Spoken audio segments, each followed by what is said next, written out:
आकाशवाणी गोरखपुर से प्रादेशिक समाचार।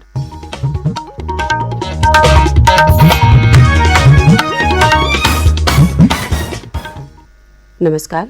समाचार बुलेटिन के साथ मैं सुषमा श्रीवास्तव। पहले मुख्य समाचार। प्रदेश में विधानसभा के तीसरे और चौथे चरण के चुनाव के लिए प्रचार अभियान तेज हुआ। राजनीतिक दलों के स्टार प्रचारक जनसभाएं कर मतदाताओं को लुभाने का कर रहे हैं प्रयास। भाजपा के वरिष्ठ नेता अमित शाह ने मैनपुरी और औरैया में जनसभाओं को किया संबोधित। सपा अध्यक्ष अखिलेश यादव और कांग्रेस के स्टार प्रचारक व छत्तीसगढ़ के मुख्यमंत्री भूपेश बघेल ने फतेहपुर में की चुनावी जनसभाएं। विधानसभा चुनाव के छठे चरण के लिए नाम वापस लेने का आज अंतिम दिन। इस चरण में 706 उम्मीदवार हैं चुनाव मैदान में और सातवें और अंतिम चरण के चुनाव के लिए नामांकन पत्र दाखिल करने की प्रक्रिया जारी। अब तक 159 उम्मीदवारों ने पर्चे भरे।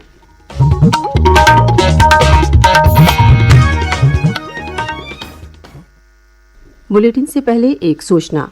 आज़ादी का अमृत महोत्सव क्विज श्रृंखला का प्रश्न कल सुबह 7:20 पर प्रादेशिक समाचार बुलेटिन में पूछा जाएगा। अपने जवाब हमें ईमेल आईडी airnews.gkp@gmail.com पर भेजें। जवाब के साथ अपना नाम, पता और फ़ोन नंबर अवश्य लिखें। और अब समाचार विस्तार से। प्रदेश में विधानसभा चुनाव के पहले और दूसरे चरण का मतदान संपन्न होने के बाद अब तीसरे और चौथे चरण के लिए प्रचार अभियान तेज हो गया है। विभिन्न राजनीतिक दलों के प्रमुख नेता और स्टार प्रचारक चुनावी जनसभाओं और रोड शो के माध्यम से अपने अपने प्रत्याशियों के समर्थन में वोट की अपील कर रहे हैं। भारतीय जनता पार्टी के वरिष्ठ नेता और केंद्रीय मंत्री अमित शाह ने कल मैनपुरी और औरैया जनपद में चुनावी जनसभा को संबोधित किया। श्री शाह ने कहा कि भाजपा ने जो कहा वो करके दिखाया है। उन्होंने कहा कि कोरोना काल में गरीबों को मुफ्त राशन दिया गया। मोदी सरकार ने गरीबों को आवास, बिजली और शौचालय उपलब्ध कराए। श्री शाह ने कहा कि किसानों को सम्मान निधि देकर उनकी मदद की जा रही है। उन्होंने कहा कि डबल इंजन की सरकार में प्रदेश में तेजी से विकास हुए हैं। केंद्रीय मंत्री और भाजपा नेता नितिन गडकरी ने प्रयागराज की पश्चिमी विधानसभा सीट के प्रत्याशी सिद्धार्थनाथ सिंह के समर्थन में चुनावी जनसभा को संबोधित किया। भाजपा सरकार की उपलब्धियों को गिनाने के साथ उन्होंने प्रदेश में 5 वर्षों में आए बदलाव से लोगों को अवगत कराया। उधर भाजपा नेता और मुख्यमंत्री योगी आदित्यनाथ ने कल कासगंज, फिरोजाबाद, कन्नौज और इटावा में चुनावी रैलियों को संबोधित करते हुए कहा कि उत्तर प्रदेश देश की अग्रणी अर्थव्यवस्था बनने की ओर अग्रसर है। उन्होंने कहा कि अयोध्या में श्री राम का भव्य मंदिर, काशी में विश्वनाथ धाम के निर्माण के बाद अब मथुरा का विकास किया जाएगा। उन्होंने कहा कि प्रदेश में कानून व्यवस्था बेहतर हुई है और पिछले 5 साल में राज्य में कहीं भी दंगा नहीं हुआ है। भाजपा नेता और उप मुख्यमंत्री केशव प्रसाद मौर्य ने फर्रुखाबाद में पार्टी प्रत्याशी के पक्ष में प्रचार करते हुए लोगों से वोट की अपील की। समाजवादी पार्टी के अध्यक्ष अखिलेश यादव ने रायबरेली और फतेहपुर में पार्टी प्रत्याशियों के पक्ष में प्रचार किया। इस दौरान भाजपा पर निशाना साधते हुए उन्होंने कहा कि डबल इंजन सरकार ने डबल भ्रष्टाचार किया है।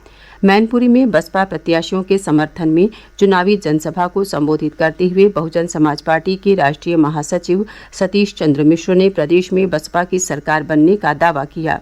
उन्होंने कहा कि बसपा की सरकार बनने पर युवाओं को रोजगार और महिलाओं को सुरक्षा मिलेगी। उन्होंने कहा कि बसपा शासनकाल में नए जिले बनाकर छोटे शहरों का विकास किया गया। केंद्रीय मंत्री और अपना दल की प्रमुख अनुप्रिया पटेल ने बाराबंकी की तीनों विधानसभा क्षेत्रों में जनसभा कर गठबंधन के प्रत्याशियों के पक्ष में वोट करने की मतदाताओं से अपील की। कांग्रेस के स्टार प्रचारक और छत्तीसगढ़ के मुख्यमंत्री भूपेश बघेल ने कल फतेहपुर की खागा विधानसभा क्षेत्र में पार्टी प्रत्याशियों के पक्ष में जनसभा को संबोधित किया। निर्वाचन आयोग ने प्रदेश में विधानसभा चुनाव के दूसरे चरण में शाम 6 बजे तक हुए मतदान के आंकड़े कल जारी किए। इस चरण में 64% से अधिक मतदान हुआ। इनमें सर्वाधिक 72% के करीब मतदान अमरोहा जिले में हुआ। इसके बाद सहारनपुर जिले में 71% से अधिक, मुरादाबाद में 67% से अधिक, बिजनौर में 65% से अधिक, रामपुर में 64% से अधिक, संभल में 62% से अधिक, बरेली में 61% से अधिक, बदायूं और शाहजहांपुर में 59% से अधिक मतदान हुआ।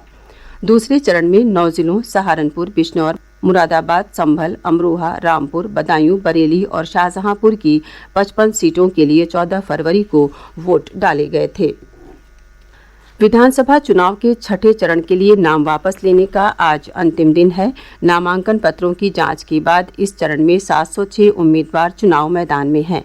गोरखपुर शहर सीट से 13 उम्मीदवारों के नामांकन मंजूर हुए हैं। इस सीट से मुख्यमंत्री योगी आदित्यनाथ भाजपा के प्रत्याशी हैं।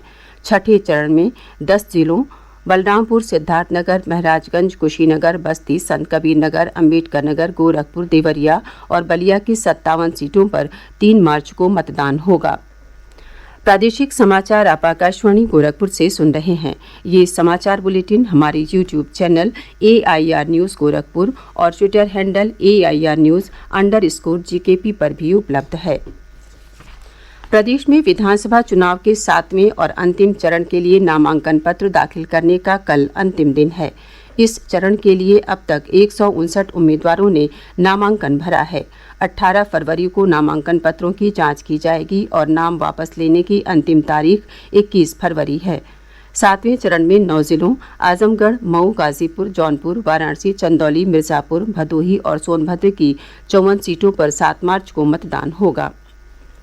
प्रदेश के इटावा जनपद में विधानसभा चुनाव के तीसरे चरण में मतदान होगा।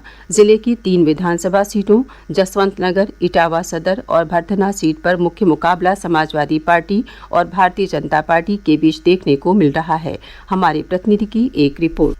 इटावा की जसवंत नगर विधानसभा सीट पर समाजवादी पार्टी के चुनाव चिन्ह पर चुनाव लड़ रहे प्रगतिशील समाजवादी पार्टी के प्रमुख शिवपाल सिंह यादव चुनाव मैदान में हैं। उनका मुकाबला भारतीय जनता पार्टी के विवेक शाक्य और बहुजन समाज पार्टी के ब्रजेंद्र प्रताप से है। शिवपाल सिंह यादव एक कद्दावर नेता हैं। उनकी इस सीट पर प्रबल दावेदारी मानी जा रही है। उधर इटावा सदर सीट से भाजपा की सरिता भदौरिया, सपा के सर्वेश शाक्य और बसपा के कुलदीप गुप्ता के बीच त्रिकोणीय मुकाबला देखने को मिल रहा है। वर्ष 2017 में इस सीट पर भाजपा की सरिता भदौरिया विधायक चुनी गई थी। वहीं सपा नेता कुलदीप गुप्ता बागी होने के बाद बसपा के टिकट पर इस बार चुनाव मैदान में है। भरथना सीट पर भाजपा के डॉक्टर सिद्धार्थ शंकर और सपा के राघवेंद्र गौतम के बीच मुख्य मुकाबला है। बसपा ने कमलेश कठेरिया और कांग्रेस ने स्नेहलता दोहरे को अपना प्रत्याशी बनाया है। विधानसभा चुनाव में इस बार इटावा की इन तीनों सीटों पर वर्चस्व और जातिगत लड़ाई के साथ साथ विकास के मुद्दे भी प्रमुख रूप से छाए हुए हैं। अमित कुमार तिवारी, आकाशवाणी समाचार, इटावा।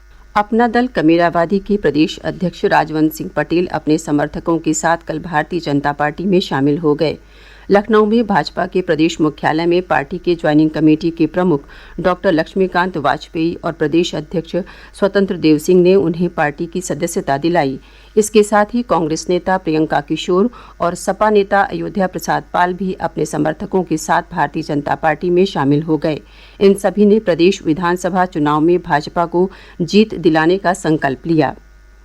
मैनपुरी के करहल विधानसभा क्षेत्र से भाजपा के प्रत्याशी और केंद्रीय राज्य मंत्री SP सिंह बघेल के काफिले पर कल रात कुछ लोगों ने हमला कर दिया। उनकी शिकायत पर पुलिस ने मुकदमा दर्ज किया है।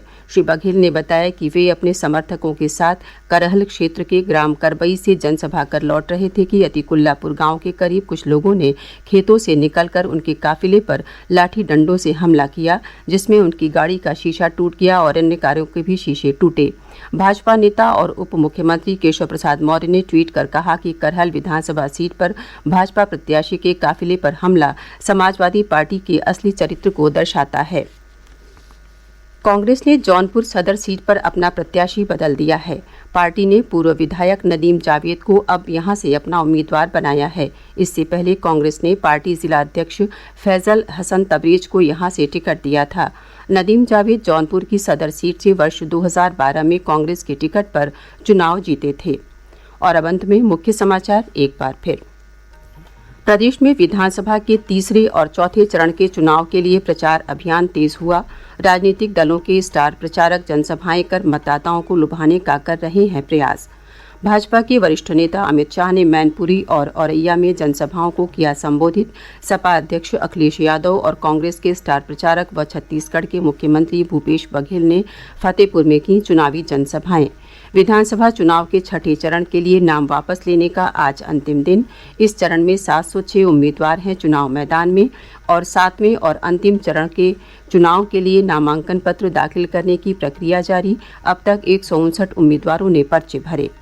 इसी के साथ प्रादेशिक समाचारों का ये बुलेटिन समाप्त हुआ। नमस्कार।